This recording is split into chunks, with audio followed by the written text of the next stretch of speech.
Hey everyone, it's Darin Eppich. Welcome back to my YouTube channel. Today we're going to kind of have an interview with one of my preferred lenders. Hey guys, it's Archer with the Brothers M at Cornerstone Home Lending. Love these guys. They're brothers, very family oriented, do great stuff for my clients. My favorite partners besides my partner in crime. But basically, we're going to ask them kind of like 5 common questions they get asked. And then maybe we'll talk a little bit about the current marketplace. But we're going to start off with probably the most common myth, if you will, in buyers. They believe they need to put 20% down to buy a property. Can you elaborate on that? Yeah, so that is not true. You do not need to put 20% down. So when you're doing a conventional loan, if your loan amount is under $647,200, you can get away with 3% down. And if you go over that, it's considered a high balance loan. High balance goes up to a $970,800 in LA County. You have to put a minimum of 5% down. Now, it does have mortgage insurance at that point, which we can get into that a little bit later. And then also an FHA loan, you can get away with 3.5% down. So it is one of those things where you do not have to put 20% down. It's not required. Okay. Yeah, because I get a lot of clients like, I can't buy yet because I'm going to wait to save 20%. And I'm always like, you sure about that? Yeah. Going off of 3.5% the FHA, I bought my house with FHA in Arizona years ago. How common is that in LA County? I don't think it's that common, but maybe you can elaborate. So the FHAs, you don't see them that often. They're maybe 5 or 10% of the buyers. If you're looking in like Riverside, San Bernardino areas, that kind of market, you'll see a little bit more FHA buyers. But in the LA area, with how competitive it is and how the prices are out here, you're not going to see a lot of FHAs just because it's not the most competitive loan. It's a good first-time home buyer loan for people who don't have money and have challenged credit.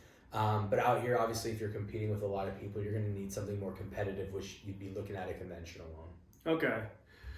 So we've basically answered 2 questions, but the main question was, do you need 20% down? Another question that comes up a lot is, in LA, because LA is a very competitive market, do I need to, or can I compete with an all-cash offer? So if I'm trying to buy a house, do I have to have an all-cash offer to beat out Joe Schmo who's got all his cash? So that's a really good question. No, I mean, yes, we can compete with all-cash offers. So, on the lending side of things, most lenders are closing anywhere from 30 to 45 days. For us as a direct lender, it's nice because we control our loans start to finish. We have our own underwriters. And so one of the things to be looking at when you're looking at lenders is having one that can underwrite your file in the pre-approval stage. That's going to give you the leg up because your financing is going to be approved. So when you're submitting your offer, your credit, income, and assets are already approved. The only thing you're pending are property inspections, which essentially it's going to make you like a cash offer. It enables us to close faster. If we have everything fully approved, we can close in like 15 days. So it's one of those where we can really rush it through, but having that underwriting approval up front is key. Okay. So there's a way to beat all cash offers without putting all cash in an offer. Correct. Okay. Another thing is, I guess maybe, not a common question, but January 2022, what the hell is going on with the rates? And what do you foresee the rates going to this year, and is there going to be another opportunity, or are we stuck with these rates forever? So, rates were in the low 3s at the very end of last year, and I will tell you since January 3rd, it's been just a bloodbath, man. Literally every single day, the market has just been getting beat up, and then the Feds met, they were talking about inflation, they were talking about the rate hikes, and we just saw the market get beat up even more. We're literally up 0.5% since the beginning of the year. So, the rates, they're floating like in the high 3s right now, low 4s actually. They've actually gone up a little bit more. And it's one of those things where we've been seeing a little bit of rebound, but the Feds haven't even started hiking their rates. Everything that's happened right now is just the market reacting to all the news. So you say bloodbath, and not to scare people, but when I think of rates going up, let's say, the average starter home in LA is $1 million. Mm-hmm. So rates have gone from, let's say, 3.25 to 3.75 probably in the last month. Mm-hmm. What's the difference probably to a give or take? Obviously credit score matters, down payment, but let's say on the average monthly, what's the difference? What's the real difference? I would say it's about a few $100. Okay. So if they keep going up, from a year ago, you're looking at like $400 or $500 probably a difference a month. Correct. So if rates keep going up towards over 4%, which we know we're headed towards, you're looking at a year to year, probably $500 depending monthly mortgage. Okay, so it is a big difference. Yeah. All right. So I don't want to scare people, but I just think no. And the other thing too is if you're looking at like let's say a $500,000 loan, it's gonna be like $150. Yeah. So depending on the price that you're looking at, I mean, the higher the price is, obviously, it's gonna make a difference there. Now, so. Probably another good question is because why we've worked so well together is, who can get a loan? Like, what are real criteria that someone needs to realistically get a loan?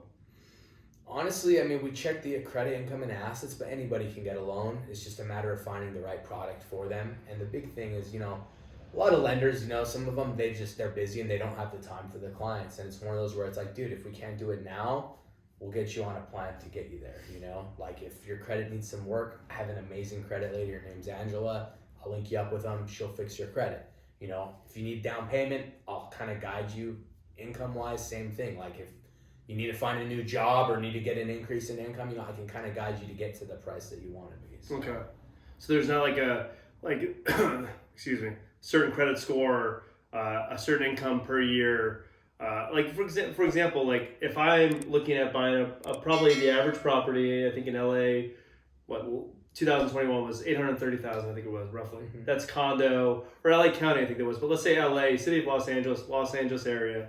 Let's say it's low nines, like $920,000.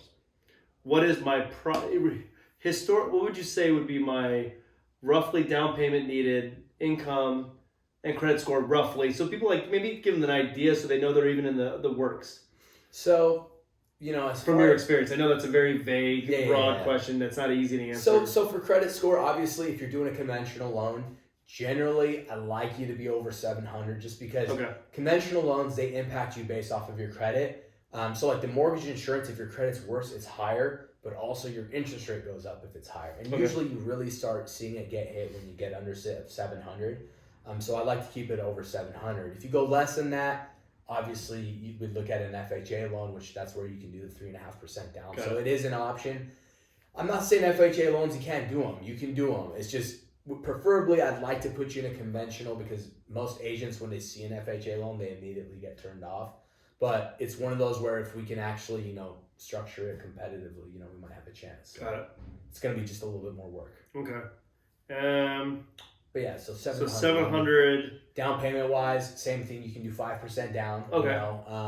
So what? That's on 90,000. It's like $45,000. Is it 45,000? 10% is 100,000. 10% is so 10% is 100,000, $50,000, give or take. Yep. Down payment. On $1 million.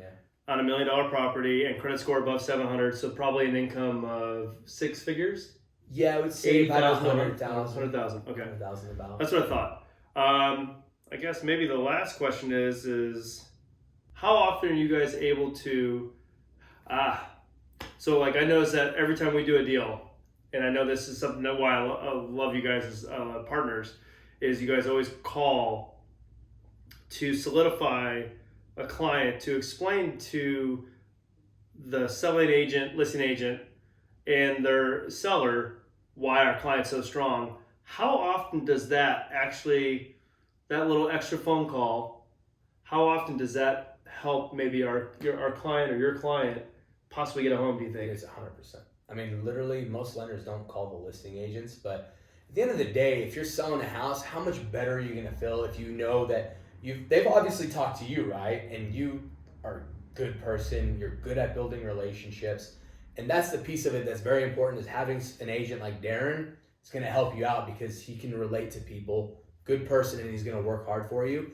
But also, a lot of lenders screw up, At the end of the day, like a lot of lenders fall out of escrow because they didn't do all the work up front. And so listing agents, a lot of the time, they're worried about the financing, and if they don't know the lender, they haven't spoken with them, and like you have 20 offers on the table, if I'm going to call the listing agent and I'm like, hey, I've reviewed the credit, income, and assets, everything approved, they're a W-2 borrower, they have this, they're getting a gift of this amount. Like if I explain this all to them, the listing agent is going to feel 100 times more confident Yeah. in working with our team versus all of these other people because they haven't spoken with the lender. Yeah. You know?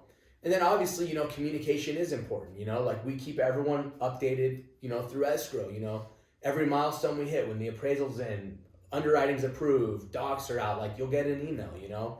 And that's another big thing, is just keeping everyone in the loop. That way makes his life a little bit easier. Yeah.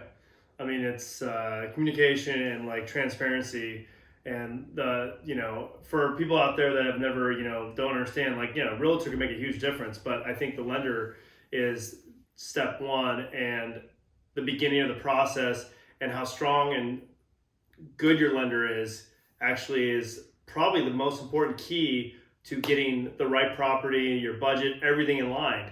I can only do so much, but if your lender doesn't line you up, you're not going to close, you're not going to get the funding, you're not going to get the budget. I mean, so the right lender to me is, gosh, anytime someone talks to me, I'm like, do you have a good lender? That's the most important step.